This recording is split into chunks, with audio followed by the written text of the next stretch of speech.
like you. Be strong to hold the powers of the sun.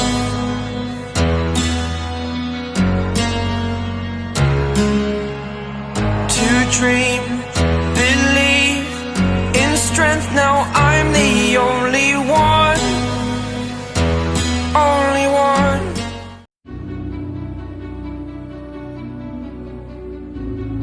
पिछले episode में हमने देखा था थैनोस एक स्टार जैसी चीज के अंदर एस्ट्रल रेगुलेटर को हासिल कर लेता है, जिसकी मदद से थैनोस पहले लेडी डेथ को एब्जॉर्ब करता है और उसके बाद गैलेक्टस और बाकी के कुछ कॉस्मिक बीइंग्स को एब्जॉर्ब कर लेता है। अब आगे हमारा आज का एपिसोड शुरू होता है एडम वॉरलॉक से, जो टाइम से पहले ही रिजरेक्ट हो जाता है। एडम हैरानी के साथ ये देख के सोचता है आखिर मेरे साथ ऐसा बदलाव कैसे हो गया। तब कोई बोलता है ये सब कुछ मैंने किया है। तब एडम अपने सामने द लिविंग ट्राइब्यूनल को देखता है। एडम कहता है मैं तुम्हें जानता हूँ और जैसा कि मैंने सुना है कि किसी और डायमेंशन में मैं भी एक लिविंग ट्राइब्यूनल हूँ। तो लिविंग ट्राइब्यूनल जवाब देता है हाँ। फिर एडम बोलता है आखिर हम हैं कहाँ पर। तब लिविंग ट्राइब्यूनल बोलता है हम रियलिटी के बाहर हैं। एडम पूछता है पर रियलिटी के बाहर क्यों, जिस पे लिविंग ट्राइब्यूनल बोलता है क्योंकि मुझे तुमसे कुछ बातचीत करनी है और मैं नहीं चाहता हूँ कि हमारी बातों को कोई और सुने। तो एडम कहता है कहीं तुम्हारा इशारा थैनोस से तो नहीं है। लिविंग ट्राइब्यूनल बोलता है हाँ तुम सही समझे। एडम तब कहता है ओके, तो मतलब ये सारी कन्वर्सेशन सिर्फ थैनोस के बारे में है।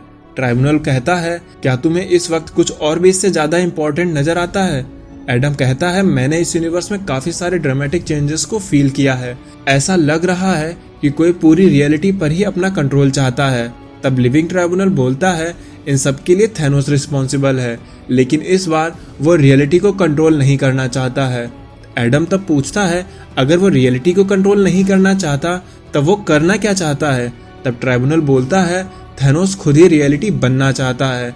एडम कहता है अब ये बात तो और भी ज्यादा परेशानी वाली है, लेकिन थैनोस ऐसा कर कैसे सकता है। ट्राइब्यूनल बोलता है वो एक सेलेस्टियल ऑब्जेक्ट को यूज करके ऐसा कर रहा है और उस ऑब्जेक्ट को कोई भी डिस्ट्रॉय नहीं कर सकता। एडम कहता है डिस्ट्रॉय नहीं किया जा सकता से क्या मतलब है तुम्हारा। तुम तो सभी रियलिटीज को कंट्रोल करने वाले वन एबव ऑल के लिए काम करते हो, क्या वो भी ऐसा नहीं कर सकते हैं। तब लिविंग ट्राइब्यूनल कहता है हाँ वो ऐसा नहीं कर सकते हैं क्योंकि वो ऑब्जेक्ट्स रियलिटी को रेगुलेट करते हैं। अब जैसा कि तुम जानते ही हो कि यूनिवर्स में काउंटलेस रियलिटीज एग्जिस्ट करती हैं, कुछ पुरानी हो चुकी हैं तो कुछ अभी भी नई बनती जा रही हैं। ये रियलिटीज इतनी हैं कि तुम इमेजिन भी नहीं कर सकते, इसलिए इनको रेगुलेट करने के लिए एस्ट्रल रेगुलेटर की जरूरत पड़ती है, जिस वजह से सभी रियलिटीज मैनेज्ड तरीके से काम करती रहती हैं और उन्हें केओस से बचा कर रखती हैं। और इसीलिए इन सभी रियलिटीज को बचाए रखने के लिए हर रियलिटी का एक अलग एस्ट्रल रेगुलेटर होता है। ये एस्ट्रल रेगुलेटर अपने रियलिटी में सबसे अलग एक आइसोलेटिव एरिया में ट्रैवल करते रहते हैं जो कभी भी लोगों की नजरों में नहीं आते हैं। तो एडम कहता है तो इस वजह से थैनोस उन रेगुलेटर को पाना चाहता है। तब लिविंग ट्राइब्यूनल बताता है थैनोस ने एक रेगुलेटर हासिल भी कर लिया है। एडम कहता है तब तो ये बहुत बुरा होने वाला है क्योंकि मैड टाइटन थैनोस को उसके पागलपन की वजह से ही जाना जाता है। तब लिविंग ट्राइब्यूनल बोलता है वैसे तो ये एस्ट्रल रेगुलेटर किसी भी नॉर्मल सेंटिएंट बीइंग के छूने भर से ही उन्हें नुकसान पहुंचा सकते हैं, यहाँ तक कि गैलेक्टस और इटर्निटी भी इसे नहीं छू सकते हैं। एडम ये सुन के हैरान रह जाता है क्योंकि वो चीज इतनी पावरफुल है जिसे छूना भी सबके बस की बात नहीं थी। लिविंग ट्राइब्यूनल बोलता है लेकिन तुम और थैनोस दोनों ही ऐसे नहीं हो, तुम बाकी सबसे अलग हो। एडम कहता है क्या इसकी वजह हमारा कई बार रिजरेक्शन तो नहीं है, क्योंकि हम अनगिनत बार मरे हैं और जिंदा हुए हैं और इसी वजह से हम डेथलेस हो चुके हैं। तब लिविंग ट्राइब्यूनल कहता है हाँ ऐसा ही है। तब एडम कहता है तो फिर हम थैनोस को रोकेंगे कैसे। लिविंग ट्राइब्यूनल बोलता है थैनोस ने उन रेगुलेटर्स के जरिए कई कॉस्मिक एंटिटी तक को एब्जॉर्ब कर लिया है। वो जैसे जैसे ताकतवर होता जा रहा है उसके सिर पर पावर का भूत बढ़ता जा रहा है। अगर उसे रोका नहीं गया तो उसकी सजा पूरी यूनिवर्स भुगतेगा, इसलिए तुम्हें ये काम करना ही होगा।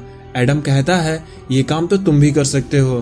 तब लिविंग ट्राइब्यूनल बोलता है मैं ऐसा नहीं कर सकता हूँ क्योंकि फ्यूचर का थैनोस मुझे ऐसा करने से रोक रहा है और इसलिए मैंने तुम्हें इस काम के लिए चुना है क्योंकि अब तुम ही एक ऐसे शख्स हो जो थैनोस को रोक सकता है। एडम कहता है तो इसीलिए थैनोस मुझे बार बार मार रहा था, लेकिन ये सच में काफी बड़ी जिम्मेदारी है। तब लिविंग ट्राइब्यूनल कहता है तुम्हारी एक गलती की सजा ये पूरा यूनिवर्स चुकाएगा। एडम पूछता है इसके लिए मुझे क्या करना होगा। तब लिविंग ट्राइब्यूनल कहता है इसके लिए तुम्हें मेरा एजेंट बनकर काम करना पड़ेगा। फिर तब लिविंग ट्राइब्यूनल एडम को अपनी कुछ पावर्स देता है, जिनके बाद एडम कहता है असैसिनेशन मेरा स्टाइल नहीं है, लेकिन इस यूनिवर्स को बचाने के लिए मुझे अपने सिद्धांतों को तोड़ना भी पड़े तो मैं वो सब कुछ करने के लिए रेडी हूँ। अब से मैं वही करूँगा जो तुम बोलोगे। चांदिलार प्लेनेट, समय 2170। यहाँ पर इरोस और पिप टेलीपोर्ट होकर पहुँच चुके हैं, जहाँ वो मौजूद हर आदमी, बच्चे और औरत को मरा हुआ देखते हैं। पिप कहता है तो ये सब कुछ थैनोस कर रहा है। इरोस कहता है हम थैनोस जैसे इंसान से एक्सपेक्ट भी क्या कर सकते हैं, खासकर तब जब उसके पास इतनी पावर्स हों। चलो हमें टाइटन पर चल के वहाँ के हालात देखने चाहिए। और फिर इरोस और पिप टाइटन पर पहुँच जाते हैं, जहाँ पर इरोस देखता है कि उसका पूरा कंप्यूटर सिस्टम खराब हो चुका है, जिसपे इरोस को लगता है कि उसका एआई आइजक को भी थैनोस ने खत्म कर दिया है। लेकिन तभी आइजक उनके सामने अपीयर होता है। इरोस कहता है मुझे तो लगा था कि तुम खत्म हो गए, लेकिन शुक्र है कि तुम यहाँ पर अभी भी जिंदा हो। तब आइजक बताता है उसे पहले ही इस टाइम में कुछ सेंस हो गया था कि यहाँ कुछ गलत होने वाला है, इसलिए वो 2018 के समय में पीछे चला गया। पिप ये सब सुनकर चक्कर में पड़ जाता है। वो कहता है इसीलिए मुझे टाइम ट्रेवलिंग सबसे बुरी चीज लगती है। फिर आइजक बोलता है हमें जानना होगा कि थैनोस किस लेवल पर ये तबाही फैला रहा है। तब इरोस कहता है हमने अर्थ के बारे में काफी कुछ सुन रखा है, तो चलो वहीं से शुरुआत करते हैं। और जब ये लोग अर्थ पर आते हैं तो देखते हैं यहाँ अर्थ पर भी थैनोस की वजह से सभी लोग मारे जा चुके हैं। और सिर्फ ऐसा अर्थ पर ही नहीं, बल्कि nowhere, Mold, Spartax, Brood world, Skrull outpost, Rigel, हर जगह यही हाल था। वहां पर रहने वाले सभी लोग मारे जा चुके थे। पिप बोलता है थैनोस ये सब कुछ कर क्यों रहा है।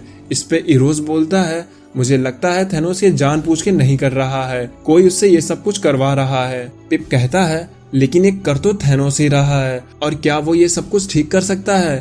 तब इरोस कहता है ये सब कुछ तो हमें आगे चल के ही पता चलेगा कि थैनोस ये कर क्यों रहा है, पर अभी थैनोस है कहाँ पर और उसका अगला मूव क्या होगा, हमें यही पता करना होगा। पर उनके पीछे खड़ा एक रोबोट इन दोनों को ऑब्जर्व कर रहा होता है। एल्सवेयर एंड व्हेन, यहाँ पर लिविंग ट्रैवलर आते ही किसी से बोलता है तुमने मुझे बुलाया तो मैं अब हाजिर हूँ तुम्हारे सभी सवालों के जवाब देने के लिए। बोलो आखिर मैं किस तरह से आपको सर्विस दे सकता हूँ। तब हम देखते हैं वन एबव ऑल को, जो लिविंग ट्राइब्यूनल से कहता है कि तुम्हारी रियलिटी में मैंने बहुत सारे चेंजेस देखे हैं और उन इवेंट्स को मैंने खुद एनालिसिस भी किया है। ये खतरा इतना बड़ा हो चुका है कि तुम भी अब खतरे में हो। लिविंग ट्राइब्यूनल कहता है तो इसका मतलब ये है कि अब खतरा मल्टी डायमेंशनल हो चुका है। तब वन एबव ऑल कहता है ये कॉस्मिक रेगुलेटर सिर्फ रियलिटीज में केओस को ही नहीं बल्कि उन्हें आपस में टकराने से भी रोकते हैं, लेकिन तुम्हारी रियलिटी से रेगुलेटर अब गायब हो चुका है और रियलिटी में छोटा सा चेंज का मतलब सिर्फ डिस्ट्रक्शन ही होता है। लिविंग ट्राइब्यूनल बोलता है तो क्या आप थैनोस को नहीं रोक सकते हैं, जिसपे वन एबव ऑल कहता है मैंने उसे रोकने की कोशिश की पर मैं ऐसा नहीं कर सका, मैं भी कुछ नियमों से बंधा हुआ हूँ, इसलिए मैं चाहकर भी उसे ऐसा करने से नहीं रोक सकता क्योंकि इससे सब रियलिटीज में बहुत बड़े खतरे बढ़ जाएंगे। तब लिविंग ट्राइब्यूनल बोलता है तो इसका मतलब यही है कि सभी रियलिटीज की किस्मत अब बस मेरे एजेंट पर टिकी है। अब वो ही है जो इस कॉस्मिक डिसऑर्डर को ठीक कर पाएगा। तो क्या सच में एडम थैनोस को ऐसा करने से रोक पाएगा, लेकिन कैसे? इन सब सवालों के जवाब जानने के लिए आप हमारे इस चैनल से जुड़े रहें। अब मैं चलता हूँ, आप मेरी बाकी की वीडियोस एंजॉय करें और खुश रहें।